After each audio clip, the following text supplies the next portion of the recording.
The zone, flow state. Whatever you call it, we've hopefully all experienced that feeling of complete immersion in a task.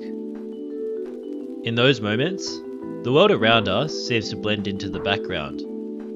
We're not overthinking any unnecessary thoughts, we're just stupidly locked in on what's in front of us. For me, I'm in that flow state when I'm analysing a basketball game. But we all feel that flow state in a variety of places.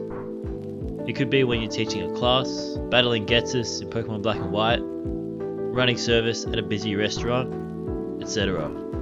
The flow state is a huge part of sports. Talk to any NBA player.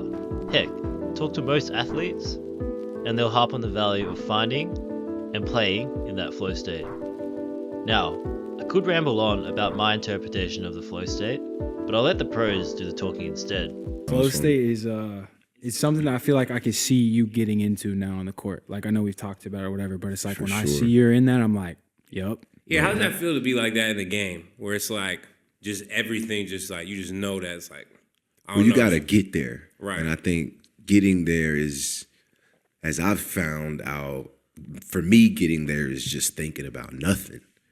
And like I've always tried to outthink the game or overthink the game, and the game just has become so simple for me because I'm going in it with the mentality of I'm just going to play hard and think about nothing. Yeah, maybe you said the word autopilot, and I thought that was super interesting, where something like that appears to be spontaneous. For sure, and it's muscle memory, and it's you've gotten your body and your mind connected before in that regard, and then it comes out when the lights are bright. So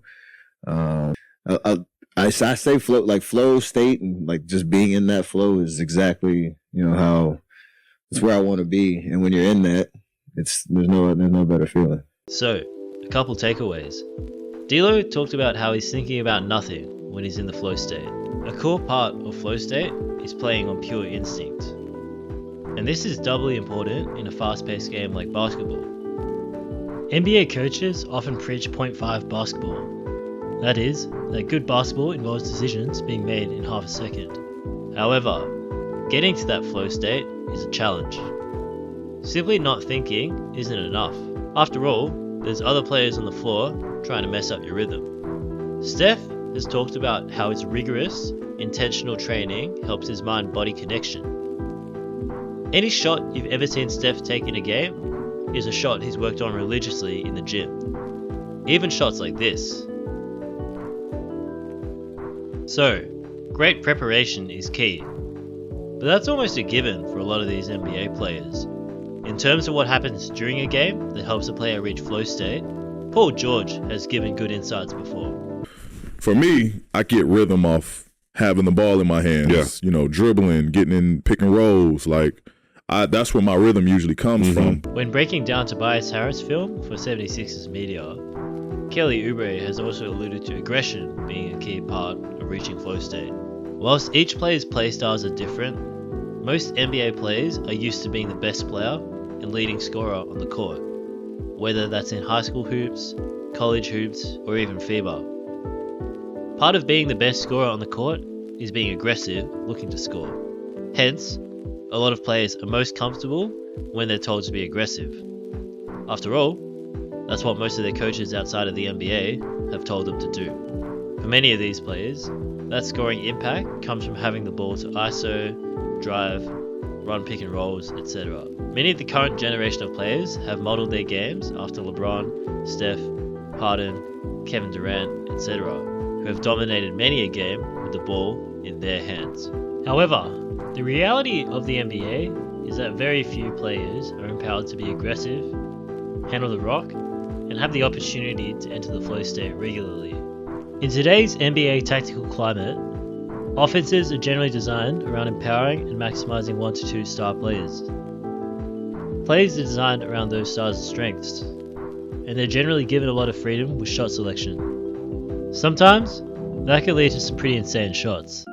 I get that basically any shot Steph shoots is a good shot, but Zach LaVine and Jordan Poole shooting contested, transition, pull-up threes, I'm not so sure.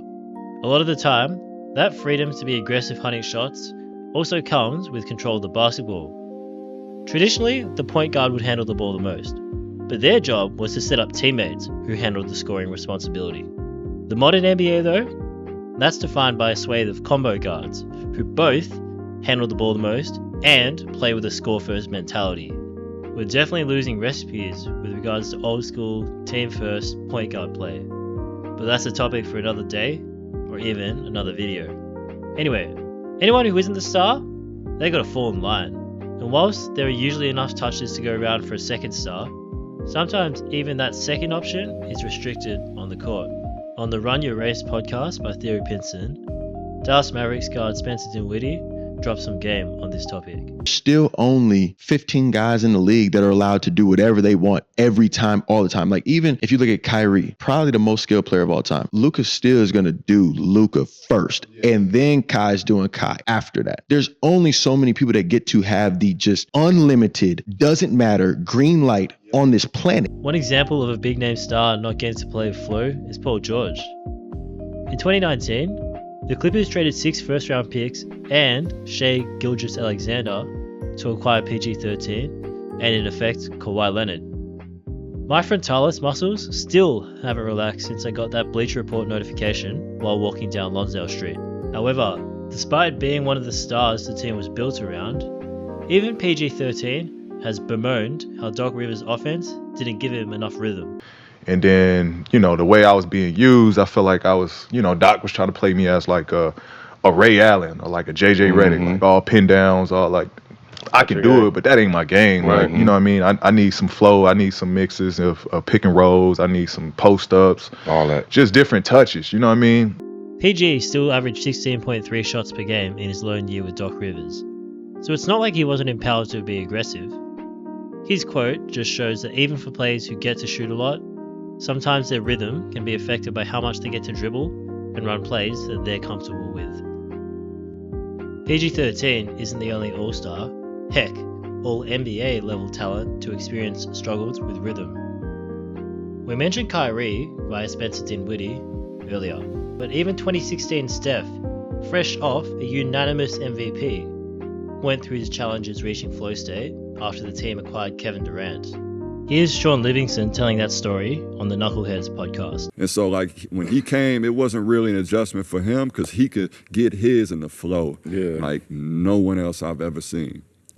Steph, like, his was a little bit more volume, right? Yeah. Like, he needed a little bit more rhythm. And then after that Christmas game, I think, there was internal conversation amongst them two, which it had to be, right? Like, look, I need you to be Steph Curry. And then once Steph was like, all right, KD good, he's good with us, it was like unstoppable. There's nothing wrong with the coaches who make these decisions either. When we say Kyrie had to sacrifice, it's for Luka Doncic. When Steph, coming off an MVP season, is sacrificing, it's for Kevin Durant. You know who I am. With all of that said, second options don't have it that bad. It's when the convo shifts to players who are third banana or even lower, where freedom is really restricted, which in turn impacts those players' impact and perception. I've attempted to illustrate the difference in rhythm and flow across roles in this table. I delved into the most used lineups by each team at All-Star break, and, on average, there was a significant drop-off in duration holding onto the ball and field goal attempts per game from the first option to the second option, and so on. Now, offensive flow or rhythm is a bit of a nebulous concept, especially statistically. Unlike points, rebounds, or assists, there aren't box score statistics that capture it. Nor are there respective metrics like estimated plus minus or DARCO, which are used to measure player impact. These stats I've used to proxy offensive flow are hence flawed. They don't really capture whether or not a player has the freedom to shoot at 3 levels. And qualitatively, that's a key indicator of a player's offensive flow and freedom to me. However, the stats I've chosen do reflect a generally accepted premise of NBA basketball, which is that every lineup has players who have to sacrifice touches and offensive flow. Over the years, there have been some players, such as Mo Harkless, to bemoan this type of offensive hierarchy. However, historically this gap in freedom between stars and role players was more justified. If we go back just 9 years to the first year I followed the NBA, There were many teams where light years separated the star and the second option from a skill perspective. Take the Charlotte Hornets, where Kemba Walker's main sidekick was Nicholas Batum. Now, Nico has had a long, distinguished career as a complementary piece, spotting up and playing smart defense.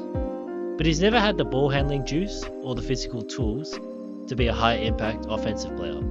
Another example could be Jimmy Butler, whose 2016 Chicago Bulls called upon 34-year-old Dwayne Wade as the second option offensively. It's understandable, and if anything logical, that coaches would empower their stars and restrict everyone else when the talent disparity is that large. However, you compare that to today's landscape, where someone as skilled and as athletic as Lonnie Walker couldn't even make a roster and had to make a pit stop in Europe this past season. Shit's changed.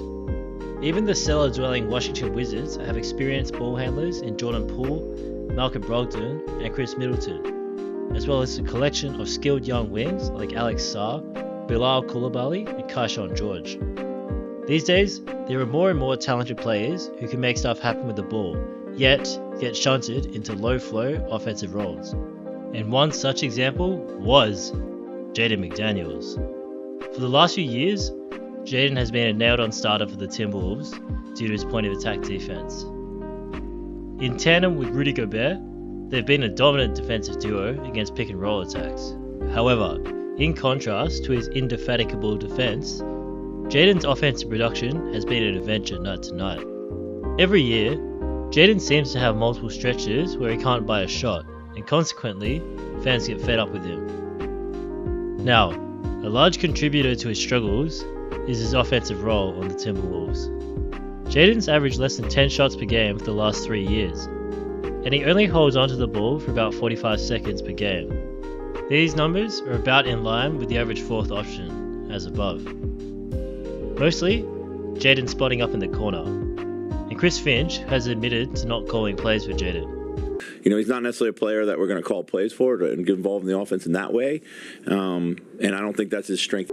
This would be less of an issue if he played next to a playmaker like Luka Doncic or Trae Young. Those guys can spray the ball all over the court, all game long. However, Minnesota doesn't have that, or anything close. For most of Jaden's career, guys like Karl Anthony Towns and Anthony Edwards have been the stars offensively. And both of those guys have tendencies to hold onto the ball and struggle to read defenses. As a result, Jaden struggled to find that flow state offensively for the last few years. This limited touches role continued into this season, where up until the end of January, Jaden was averaging just 10.5 points per game. People were calling him one of the worst contracts in the league. However, since Julius Randle suffered a groin strain against the Washington Wizards, something's changed. Over the last 18 games, Jaden is averaging 18.2 points per game. It's more than just more shots leading to more production, or a hot shooting streak. In fact, Jaden's shooting just 30% from 3 in this stretch. More importantly, his process has changed. Whilst Jaden is indeed touching and shooting the rock more of his shots are coming inside the arc than ever. It's this development that has driven his breakout. The eye test bears this out too, with Julius' injury creating a chasm of offensive production for Chris Finch to fill. Jaden's had much more freedom to create his own shot, and he's flourished. All of Jaden's tools have popped more, the bursts, the stride length, the handles, but perhaps his most special trait has been his ability to get to and knock down shots in the short mid-range area. Jaden has incredible touch on these shots on the edge of the paint, and his long arms make it hard for defenders to contest the shot too. The guy Jaden just gave a bucket, Amen Thompson, is a guy who's blocked 7-footers shooting jumpers before. You can start to see why D'Lo used to call him Young KD.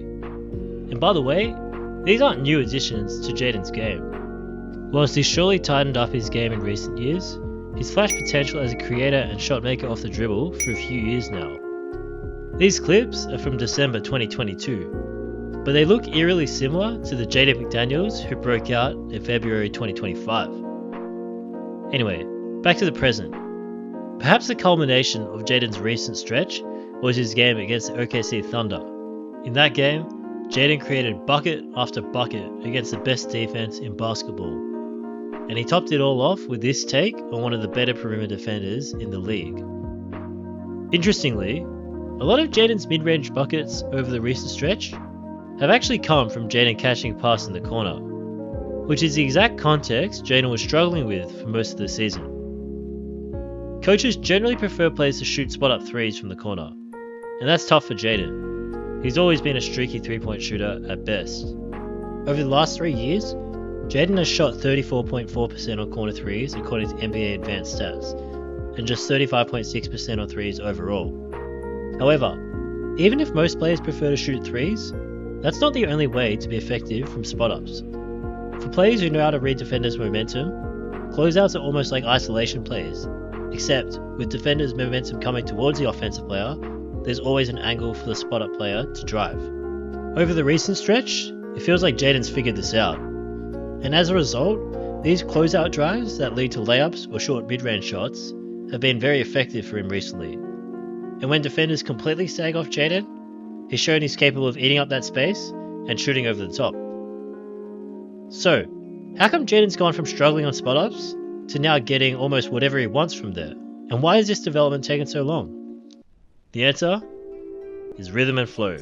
Here's Jaden talking about it. I don't know, just going out with a free mind and just going to play. I mean, I put too much pressure on myself for trying to play a perfect game. And I mean, when I was early in my career, I'm still playing for stuff now, but you play for contracts, you're playing for playing time and playing for the coach's trust and stuff. So even when you're young, you don't want to make no mistakes, and you're playing even harder. So now it's just staying in this flow and just learning how to stay here and learn how to start at this level and then play this whole way the whole season. So, part of Jaden unlocking this flow has been his mindset shift, specifically thinking about the game less. And this ties into what D'Lo, Steph, and others have said about getting to the flow state. However, part of this is also increased opportunity, resulting in increased confidence, which naturally leads to more instinctive play. And by the way, Chris Finch has emphasised that he will continue to call more plays for Jaden from now on, which to me suggests that his previous approach, where Jaden got no play calls, probably wasn't the best decision to maximise Jaden's chances to succeed. When Jaden isn't playing in a rhythm, he has a tendency to overthink offensive possessions where he plays against closeouts. This can manifest in a few ways: turnovers, picking up the dribble early, forcing jumpers when driving opportunities were there, and vice versa. And whilst these mistakes still happen every now and then, the flow that Jaden has found means that he doesn't get as impacted by mistakes on the court as he used to, which is another development that Chris Finch has highlighted. As said before, some of the greatest players in NBA history have struggled when they're low on rhythm. So it shouldn't be an indictment on Jaden McDaniels that he struggles to impact offensively from a limited role. However, it does reflect an interesting stage of offensive evolution in the league. You would think that it would only be logical for the Wolves to give Jaden McDaniels more touches and shots to get into that rhythm, especially when his offensive role is pretty small compared to Anthony Edwards and Julius Randle. An extra 5 shots a game for Jaden are hardly going to ruin the offensive balance. And in the game since Randle returned to the lineup, that's been exactly what Minnesota have done. In those games, Jaden still had the freedom to call his own number, get to the mid-range, and score. He's still playing with flow. As a result, he's still producing. So, why didn't the Wolves do this earlier? More broadly, why do so many teams limit talented players to spotting up all game and give all the opportunity to enter flow state to stars only? Why are they divvying out touches on offense like we were in 2016, where you were considered a talented role player if you could hit a corner 3? That's a question I'd love to ask some head coaches, but for now, that's a question I'll leave you with. Let me know what y'all think in the comments.